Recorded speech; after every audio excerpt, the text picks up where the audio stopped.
So can I call upon Dr. Pragati, a consultant microbiologist and infection control officer, AIG Hospitals, to make her presentation on a broader perspective on IPC, viral infections and airborne infections. Incidentally, both of us shared the first public health innovation conclave last year, and I've had the opportunity to moderate her session this year. Dr. Good afternoon, all of you. I thank Dr. Rangareddy Garu for giving me this opportunity to be a part of this program.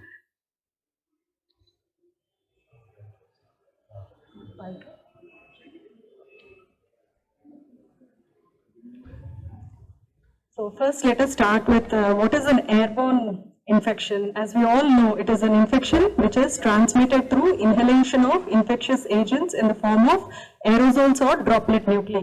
So these droplet nuclei are usually less than 5 microns in size, and they remain suspended in the air for prolonged periods, which could be for days, weeks, or months.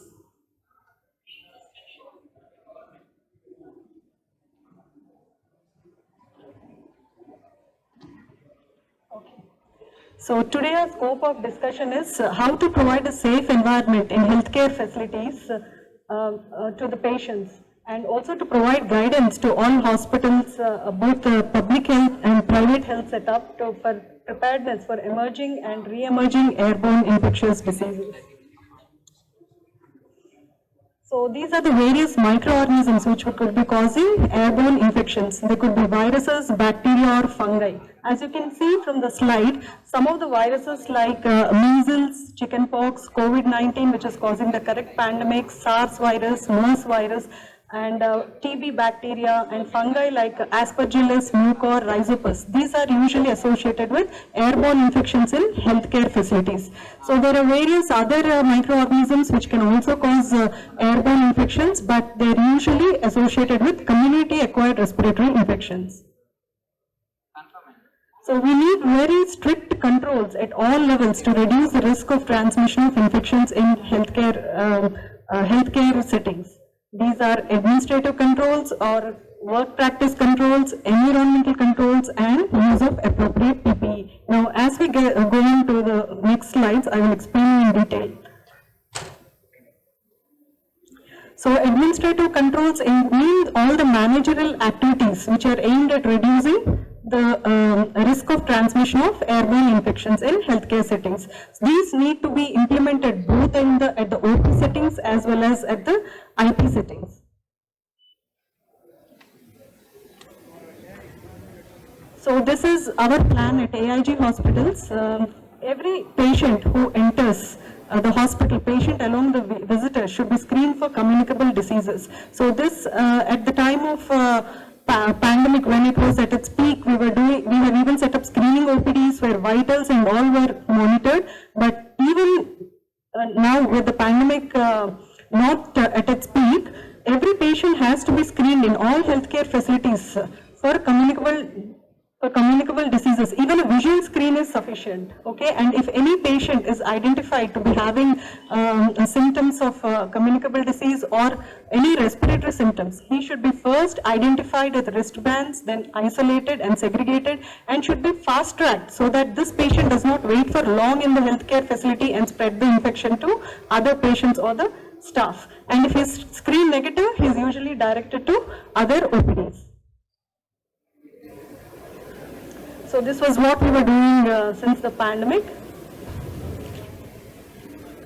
And screening has to be done even at ER, triage itself, at the first point of entry to the hospital. So if any patient is identified to be having respiratory infection, he is then shifted to a isolation room with a negative pressure, and from there he is shifted to either the ICUs or the wards. If he is an unstable patient, to the ICUs. So those are our COVID ICUs and non-COVID ICU, and these isolation rooms with negative pressure rooms should always have negative pressure rooms, and this should be monitored by using pressure gauges. That is a Magna-Healy pressure gauge showing about -10. So the minimum pressure that we required is at least -2.5 mm Hg. Sorry, Pascal. So, and signages appropriate signages for airborne infection should be placed in all these isolation wards, and the visitors entry must be restricted. So these are COVID ICUs, and work practices include all the infection control practices which must be followed to prevent the transmission of airborne infections, which include standard precautions like performing hand hygiene at all times, appropriate PPE, sterilization and disinfection of medical equipment, proper linen management, biomedical waste management, environmental cleaning, and respiratory cough etiquette. Not only the staff, but the patients or the visitors must also be educated on this respiratory cough etiquette. While they're waiting in the waiting areas, they should have access to any tissues in case they have any respiratory symptoms, and facilities should be available for disposing these tissues into pedal operated bins, and they should be educated on importance of hand hygiene. So, and 5 moments of hand hygiene should be followed by all healthcare workers at all times, and facilities of hand wash must be made available for everyone. Like the sinks must be provided with elbow operated taps, and hand wash solutions must be available at all times. Tissue papers, tissue towels should be available, and pedal operated bins. So the facilities for hand wash should be provided, otherwise compliance may not be there. Then this is very important for reducing risk of transmission of airborne infections. How are respiratory secretions handled? So these secretions from all ICUs where there is many aerosol generating procedures are done, they should be appropriately disinfected using 1% hypochlorite in the dirty utilities. Then the liquid waste should be discarded, and the equipment, suction jars, etc. should be cleaned and disinfected.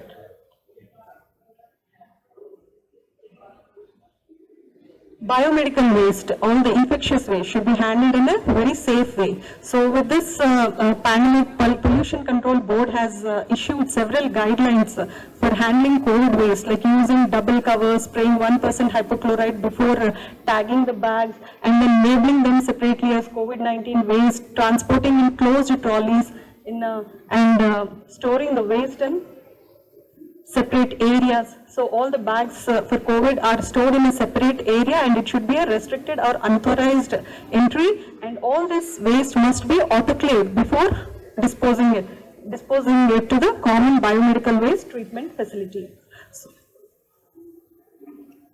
And any spills or leakages should all be decontaminated using 1% sodium hypochlorite, and any such accidents should be registered should be recorded in a register along with the corrective actions taken.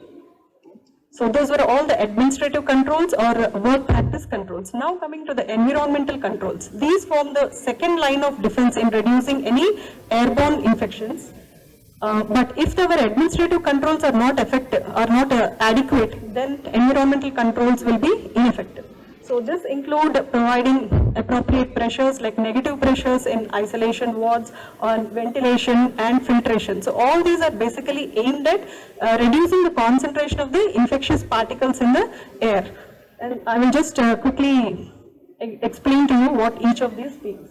So how can you create a differential pressure between two spaces? One is what we require for isolation room is negative pressure usually. So this can be provided by increasing the amount of air which is exhausted compared to the air which is entering the room.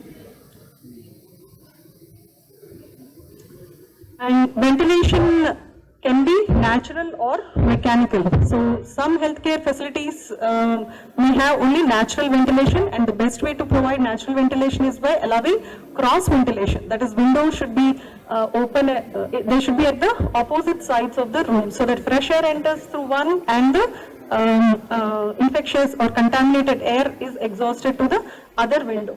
Then mechanical ventilation can be provided by either using exhaust fans or by split ACs, or it can be a HVAC system. So how does a HVAC system work? So as you can see there, the air from the clean or fresh air from the air handling unit will enter the ducts, and that is then passes through first two filters, which remove about 30 to 40% of all infectious particles or contaminated air. And then this air passes through the air conditioning unit, where it is conditioned to the required temperature or humidity, and then it passes through another two set of filters, which will remove, filter the air to about 99%. About 99% of the infectious particles are removed, and this air then enters the patient's room. So after that, again, air is recirculated through the return grill into the return ducts, as you can see there at the bottom, return air. And most of this air will go back again to the air handling unit, and a part of it is only exhausted through the general exhaust. And toilets and all will have again another separate local exhaust through which the air will be removed. So in this way, there is no mixing of any fresh air or contaminated air. So certain standards for ventilation should always be maintained, otherwise the risk for airborne transmission increases. In case of natural ventilation, we have some challenges, like sometimes when the weather is very cold, or at night times patient or staff may close the doors, which will again hamper the ventilation. So it should be controlled. There should be some fixed unrestricted openings, so which cannot be closed by the patient or the staff. And also these openings should constitute more than 20% of the floor area. There are also recommendations that some minimum air exchanges should be maintained in different areas of the healthcare facility. If you take the OPDs or waiting areas or registration areas, IP areas, it should be at least more than 6 air exchanges per hour. And in certain high-risk areas like the MDR-TB wards or the bronchoscopy suites or the ICUs, where there is increased aerosol generation, or if you take the dot centers in the public health setup and all, so here it needs to be more than 12 air changes per hour. And also, care must be taken in arranging in the seating arrangement for the patient and the staff. So it should never be along the flow of the air. So if you see, as in the first image, if the patient, if the arrangement is as in figure A, along the pathway of the air, then there is every chance that the infection from the respiratory droplets from the patient spread to the staff or the healthcare worker. As you can see in figure B, if it is that way, not in the pathway of the air circulation, then that reduces the chance. Similarly, this is in patient's room, where air is supplied from above and it is exhausted from below. So all these ventilation changes must be made. And now, when do we use ultraviolet germicidal irradiation? This is used when natural ventilation cannot be provided due to either the building structure or the climatic changes. And this has to be considered only for high-risk areas like the MDR-TB wards. Temporary negative pressure isolation, why is it required? Suppose there is a sudden influx or surge of patients requiring airborne precautions. Just as it started during our pandemics, many patients with COVID coming in, we were all not prepared, or there is no permanent negative pressure rooms. Then we can arrange for temporary negative pressure rooms. And how that is done? It can be done by discharging air to the outside or to the return air system, or by curtain TNPI. That is total negative pressure isolation. I'll just quickly go through these slides. So if you see, for this you need to select a room. As you can see in the picture, that is the room. Clean air is coming from above the supply duct. After circulation, it passes, the contaminated air passes through the HEPA machine. So after passing through that, all the infectious particles are removed, about 99% filtration occurs, and this clean air after filtration is going through a duct into the, through the window, it is exhausted to the outside. And the exhaust tube should be at least 25 meters above the building, so that it does not contaminate the surrounding air. So this is one way of providing. And the exhaust grill which is there, normally the air would recirculate through that exhaust grill into the air handling unit. So that is blocked, that is sealed with a tape, so that this air only in the room only passes through the HEPA machine and then through the duct to the outside, which is released 25 meters above the building. And this is another way of discharging air into the same air handling unit. Here what is done, that is the room. the contaminated air passes through the HEPA machine, and then here it is filtered, and the clean air through the duct, it is again connected to the air handling unit through the return grill. Okay, it's only the clean air. After passing through the HEPA filter, it gets decontaminated. And this is a curtain total negative pressure isolation. This is generally used only if the patients are not ambulatory and the patient is already in the room and you want to create a negative pressure isolation. As you can see that is a fireproof or fire resistant plastic curtain which is placed around the patient's bed. Then cut it to place the HEPA filter machine, and negative pressure is created there. Once you switch on the HEPA filter machine, negative pressure is created. How do you know there is negative pressure? There will usually be withdrawing of the curtain inwards if there is a negative pressure. And after it is done, when you want to take out, this curtain can be disinfected and then reused later whenever required. So all these are only temporary methods of creating negative pressure. And this is a portable anti-room. Usually what happens when you have a isolation room, if you don't have a permanent negative pressure room, all the contaminated air will come out to the corridor and it will contaminate the corridor. So if you create a temporary anti-room, then what happens is, and place a portable HEPA machine in that anti-room, it will generate negative pressure. When you have negative pressure, no air will come out. Because air flows from high pressure to low pressure. So it will go from the corridor into the anti-room, but it will not allow the contaminated air to come outside. So outside air from the corridor may go to into the anti-room, or from the patient's room it will go into the anti-room. Anti-room is in between the corridor and the patient's room, and from here it will pass through the HEPA filter machine, and it can be exhausted, as we discussed earlier, into another space or to outside the building, or again into the same return duct. So this is all showing how to set up an anti-room. And now what do we do if we have influx of patients where you may have to open an entire floor for isolation ward? This is what we have done during this pandemic, when we have to open an entire floor. As you can see there are all the patient rooms on either sides, nursing station in the center, and there must be one safe zone between this infectious ward and other non-infectious disease. And then you will have a portable HEPA machine in the safe zone, so which will not allow any contaminated air to enter the non-infectious zone. Okay, so between the infectious zone and the non-infectious zone, we have a safe zone. It is just like an anti-room between patient's room and corridor. So we need to take some special precautions in high-risk areas like ICUs, where there's a lot of aerosol generation done, bronchoscopy or procedure rooms, radiology departments, and lab areas.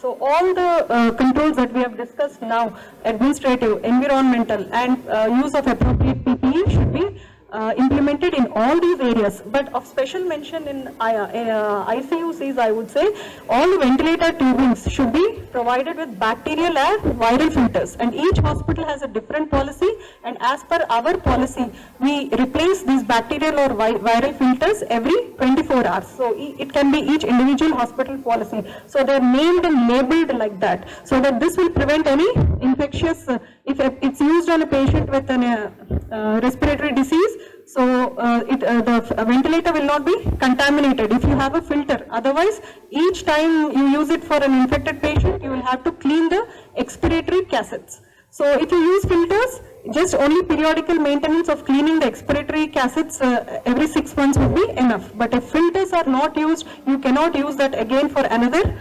non-infected patient. So PPE should be placed outside all isolation wards, like N95 masks, gloves, gowns, face shields, etc. And also there is a specific sequence in which you should wear the PPE and remove the PPE, as shown here. Donning sequence means how you should wear. First wear the gloves, then comes the N95 mask, then goggles or face shield, and then last will be the gloves. While removing, it will be gloves first, then goggles or face shield, then gown and N95 or respirator. So these are donning and doffing areas, like when the entire floor is converted into an isolation ward or an ICU. And this is how to wear an N95 mask. By now, I think everybody has been an expert. So hold it just in the form of a cup with the straps hanging down. Place it against your nose, face and cheeks, and then first put the upper strap. Pull the upper strap above the top of the head, and then the lower strap below your ears. And before entering any isolation ward, always perform a seal test. That is, keep your hands by the side of your cheeks and blow hard. If you feel there is any air leaking, it means that it is not a proper fit. So again, wear it, and if still it's leaking, air is leaking, that means the mask is not of the appropriate fit. And doffing, while wearing, it is upper strap first, but while removing, it is remove the lower strap first and then the upper strap.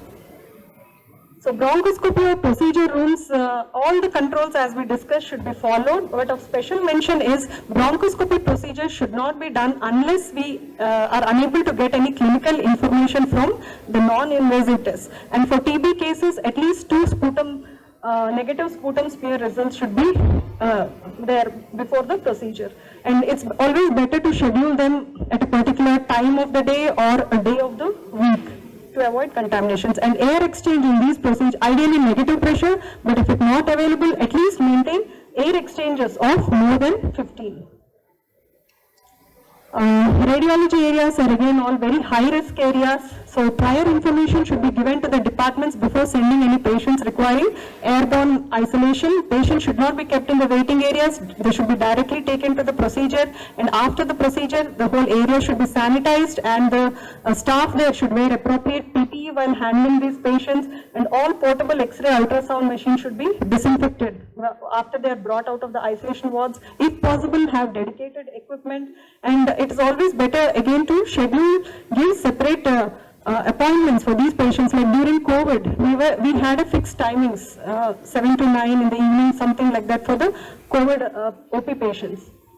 And mask is mandatory for all patients. So again, labs are high risk areas, so safety precautions should be followed both in the TB labs or even for any viral respiratory infections, the virology labs. Again, of special mention is if hospitals have open areas where patient can cough and bring out the sputum, sputum collection can be done in open areas, but in urban healthcare facilities, when we don't have such facilities, sputum collection booths should be available. So where at least there is an exhaust fan which will remove the contaminated air, and in between each patient 5 minutes would be sufficient. So this is the virology lab. Special engineering controls are required, like negative pressure in the extraction area and the PCR room. And also care should be taken that all aerosol generating activities like centrifugation of the samples or opening the culture specimens, it could be TB or anything, should all be done only under safety cabinets. And biomedical waste management from labs is also very important. All the TB cultures or any infectious samples should be placed in autoclave bags, and they should be autoclaved in the lab itself before sending them outside. And one more thing, infection control risk assessment should be done in all healthcare facilities, and surveillance, all departments heads or managers should notify if any of their staff get affected with airborne infections, and these staff should be quarantined and treated appropriately. And quarterly report on the healthcare workers acquiring TB or any other hospital acquired airborne infection should be presented in the infection control committee meetings. So this is how we have collected the surveillance data of healthcare workers. It is a part of our annual plan. And training should be regularly given on airborne infection control practices, and frequencies we do it during induction as well as annually once. Thank you all. Presentations. May I now request Dr. B.R. Shabana sir to kindly present a memento to Dr. K. Pragati, Consultant Microbiologist, Infection Control Officer, AIG Hospitals.